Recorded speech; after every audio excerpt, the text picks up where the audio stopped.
दोस्तों, क्या आपको पता है कल्पना चावला का स्पेस शटल जब धरती पर लैंड करने ही वाला था, पर लैंडिंग के 16 मिनट पहले ही उनका स्पेस शटल हवा में ब्लास्ट हो गया और उनके साथ जो भी एस्ट्रोनॉट थे उस दिन वे भी उस खतरनाक हादसे में मारे गए। दोस्तों, उस हादसे के बाद बहुत सारी न्यूज़ मीडिया में लीक हुई, जिससे पता चला कि कल्पना चावला की मौत कोई हादसा नहीं बल्कि एक साजिश भी हो सकती है। आज के इस वीडियो में हम आपको कल्पना चावला के साथ हुई इस दुर्घटना के बारे में बताएंगे कि वे एक हादसा था या फिर साजिश, और आपको बताएंगे कि आखिर उस स्पेस शटल को हुआ क्या था जो वे धरती पर उतरने से पहले ही हवा में ब्लास्ट हो गया। लेकिन दोस्तों, वीडियो में आगे बढ़ने से पहले अगर आपको ऐसे ही वीडियोस देखना पसंद है तो हमारे चैनल को सब्सक्राइब करके बेल आइकन को जरूर प्रेस कर देना। तो बिना देरी के वीडियो को शुरू करते हैं। दोस्तों, कल्पना चावला 20 साल की उम्र में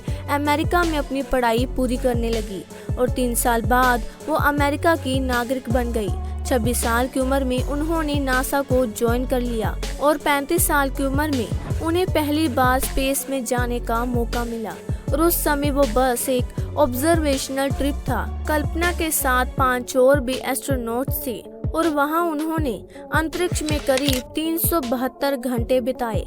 उस समय उनका काम था स्पेस में एक्सपेरिमेंट करना और एक सैटेलाइट स्पैटन 201 को उन्हें स्पेस में लॉन्च भी करना था। अब इस काम की जिम्मेदारी कल्पना चावला को दी गई। ये मिशन तो सफल रहा, लेकिन इस काम को लेकर बहुत सारी कंट्रोवर्सी हुई। उस सैटेलाइट को अंतरिक्ष में छोड़ने की जिम्मेदारी कल्पना चावला की ही थी, लेकिन उस काम को करते समय सैटेलाइट में कोई प्रॉब्लम आ गई और वो काम पूरा नहीं हो रहा था। इसीलिए उस टीम में से 2 एस्ट्रोनॉट को शटल से बाहर आकर उसे ठीक करना पड़ा और बाद में कहा जाने लगा कि इस फेलियर की वजह कल्पना चावला है, क्योंकि उन्होंने ही कोई गलती करी होगी। दोस्तों, 5 महीनों तक ये आरोप कल्पना चावला पर लगता रहा, लेकिन 5 महीने बाद नासा के इन्वेस्टिगेशन में ये पता चला कि वो सैटेलाइट कल्पना चावला की गलती से नहीं बल्कि इंजीनियर्स में हुई मिसकम्युनिकेशन की वजह से हुई थी। अब ये समय कल्पना चावला के लिए काफी मुश्किल रहा, लेकिन फाइनली कल्पना चावला को बेगुनाह साबित कर दिया गया। कल्पना को दूसरी बार स्पेस में भेजने की तैयारी शुरू कर दी गई, लेकिन स्पेस शटल में करीब 18 बार खराबी आई और स्पेस में जाने की तारीख आगे से आगे बढ़ती रही। इस मिशन का नाम था स्पेस शटल कोलंबिया STS-101 और कल्पना चावला सन 2003 में स्पेस के लिए उड़ान भरती है। अब उनके साथ इस मिशन में 6 लोग और भी थे। वहां सब कुछ ठीक रहा और उसके करीब 16 दिन बाद वो अपना मिशन पूरा करके वापस आ ही रहे थे और टीवी पर भी उस दिन सिर्फ यही न्यूज़ रही थी। लेकिन अचानक से ये सारी खुशी एक मातम में बदल गई। स्पेस शटल धरती पर लैंड होने से 16 मिनट पहले ही क्रैश हो गया। दोस्तों, आखिर ये हादसा हुआ क्यों? बाद में पता चला कि फोम इंसुलेशन का एक बाहरी शटल टूट गया था। अब नासा ने तो सारा इल्जाम मरने वाले एस्ट्रोनॉट पर लगा दिया और कहने लगे कि अगर उन्हें इसके बारे में पता था तो उन्हें इस प्रॉब्लम को पहले ही फिक्स कर लेना चाहिए था।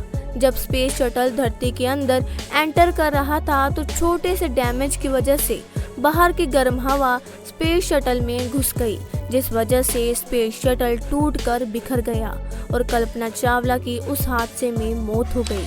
कोलंबिया हादसे से पहले ही मीडिया रिपोर्ट्स के मुताबिक पहले ही पता चल गया था कि स्पेस शटल जमीन पर नहीं उतरेगा और कोई भी एस्ट्रोनॉट नहीं बच पाएगा, लेकिन फिर भी नासा ने एस्ट्रोनॉट को कोई जानकारी नहीं दी।